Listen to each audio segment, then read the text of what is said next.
गरियाबंद में दो भाइयों के बीच संपत्ति विवाद इस कदर बढ़ गया कि छोटे भाई ने बड़े भाई के व्यापार की पोल खोल कर रख दी है। मामला देवभोग क्षेत्र का है। करचिया पंचायत भवन के सामने पत्नी सहित धरने पर बैठे छोटे भाई गौरव ने बड़े भाई धर्मेंद्र पर राइस मिल के नाम पर 51 लाख की सब्सिडी हड़पने और एक बार फिर इसी जुगत में लगने होने का आरोप लगाया है। यही नहीं, उन्होंने धर्मेंद्र पर मंडी शुल्क में भी जालसाजी कर शासन को लाखों का चूना लगाने का आरोप लगाया है। गौरव ने मामले की लिखित शिकायत जिला कलेक्टर से भी की है। बड़े भाई के दगाबाजी से आहत गौरव ने आर्थिक तंगी का हवाला देते हुए यहां तक कह दिया कि न्याय नहीं मिला तो सपत्नी इच्छा मृत्यु की मांग करेंगे।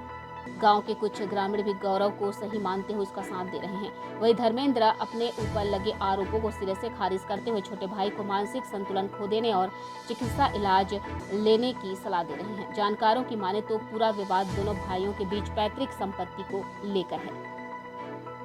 अच्छा, भी बताएंगे कैसे आप लोग यहाँ पर दोनों पति पत्नी बैठे हैं, क्या मांग है और क्या आप लोग आगे करना चाहते हैं? यहाँ वो राइस मिल है करचिया, वहाँ हमारे बड़े भैया और मैं दोनों साथ में व्यापार करते हैं और उसके नाम से रजिस्ट्री होने के कारण जो है और कुछ इलीगल काम करता था, चावल बेचना हो या सब्सिडी में भी कुछ इलीगल काम किया करता था। मेरे बार बार मना करने के बाद जो है ना मेरे को धमकी दिया करता कि घर से निकाल दूंगा अगर ज़्यादा बात करेगा कर तो। और मेरे ज़्यादा बोलने के बाद जो घर से निकाल दिया। मैं देवोग चला गया, घर में किराए में रहता हूँ और अब बार बार धमकी देना चालू कर दिया कि अगर किसी को बोला तो मैं तेरे को छोड़ूंगा नहीं। लेकिन मैं बड़ा साहस जुटा के यहाँ पर शांति यहाँ पर धरना प्रदर्शन कर रहे हैं हम दोनों पति पत्नी। और देवोग जाने के बाद मेरा घर रूम को, मेरा ऑफिस को जो है ना, मेरा किचन को ताला तोड़ के सारा सामान को फेंक दिया गया बाहर और बोलता है कि घर के अंदर घुसेगा तो तेरा पैर तोड़ दूंगा, तेरे को छोड़ूंगा नहीं, तेरे को गुंडा लगा दूंगा, तेरे को पिटवा दूंगा, तेरे को उठवा दूंगा, ऐसे करता है। और हम लोग बहुत भयभीत हो गए हैं। हमारे आगे पीछे कोई नहीं है। मेरी पत्नी बहुत दूर से रहने वाली है, 1500 किलोमीटर दूर में रहती है। हमारे आगे पीछे कोई रहने वाला है नहीं, इसलिए और ना हमारे पास कोई पैसा है। 4 महीने से किराया भी देने रखा हूँ घर में। बहुत तकलीफ है, हमारी आर्थिक स्थिति बहुत ख़राब है। शासन से मेरा मांग है कि इसका उचित कार्रवाई हो। और धर्मेंद्र जो घपला जो किया है, 51 लाख रुपया सब्सिडी लिया। अब 5 साल मिल चलने के लिए जो है ना एक एग्रीमेंट करार हुआ था डीआईसी के साथ, उद्योग विभाग के साथ, लेकिन 5 साल अभी मिल नहीं चल पाया। 3 साल में मिल बंद हो गया है। और उसका खुद जो है ना कलेक्टर महोदय ने 2 साल तक मिल को जो है ना सील कर चुके हैं। अब इसका मतलब है कि 51 लाख रुपया फर्जी तरीके से सब्सिडी लिया हुआ है। लिया तो सही हुआ है, लेकिन 51 लाख का पात्रता नहीं है आज के डेट में। इस पूरे मामले को लेकर आप विभाग को बताए हैं या मैं विभाग को जानकारी दिया हूँ, उद्योग विभाग को जानकारी दिया हूँ, कलेक्टर महोदय को जानकारी दे रखा हूँ, मंडी प्रबंधक को जानकारी दे रखा हूँ, बैंक शाखा को जानकारी दे रखा हूँ।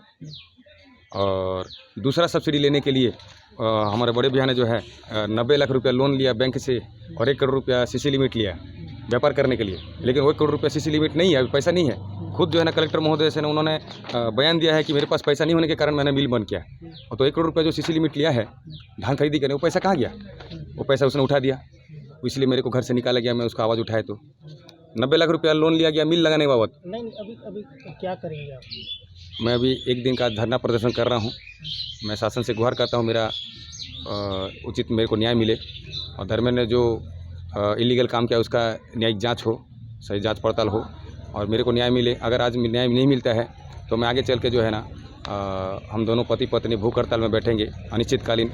आगे चल के हम इच्छा मृत्यु का भी जो है ना मांग करेंगे, क्योंकि हमारे पास निर्धन हो गए हैं। हमारे पास बहुत तकलीफ है, रहने खाने के लिए बहुत तकलीफ हो रहा है हमको।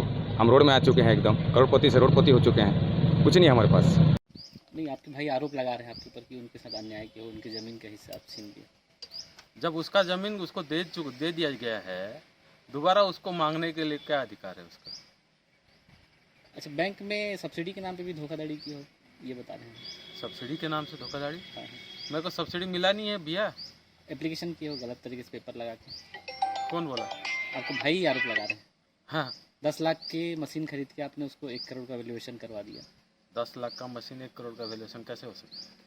नहीं, क्या है उसको आप बताइए ना। उसका दिमागी हालत चेक करवाओ। दिमागी हालत ठीक नहीं? हाँ, तो गलत नहीं हुआ है, गलत नहीं की है उनके साथ। उसका दिमागी हालत चेक करवाओ ना। आप एक पहले साइकियाट्रिस्ट को दिखा दो, वो अगर उसका दिमाग सही है बोल के सर्टिफिकेट दे देगा तो मैं हिस्सा दे दूंगा।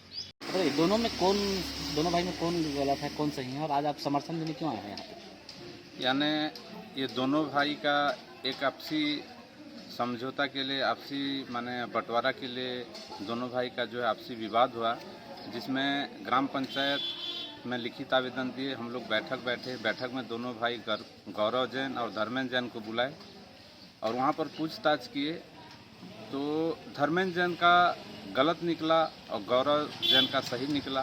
तो दोनों को हम आपसी समझौता किए और आपसी समझौता में दोनों भाई सहमति पत्र स्टाम्प में लिख के देने के लिए समझौता किया गया। दोनों भाई स्वीकार किए, लेकिन जब समझौता पत्र लिखित में गौरव जैन का आया लेकिन धर्मेंद्र जैन का नहीं आया और दोनों को हम बुलाए तो बोला कि मैं लिखित में नहीं दूंगा, मैं किसी प्रकार का हिस्सा नहीं दूंगा, मैं उसको कुछ भी नहीं दूंगा, मेरे से कोई मतलब नहीं है करके पंचायत के सामने बोला, मुकर गया।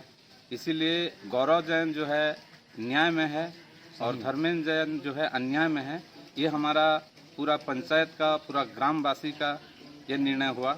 इसीलिए आज हम न्याय का साथ दे रहे हैं, गौरव जैन का साथ दे रहे हैं और उसको न्याय मिले, उसका अधिकार मिले और उसका जो है अपना पैतृक संपत्ति है उसको हिस्सा मिले।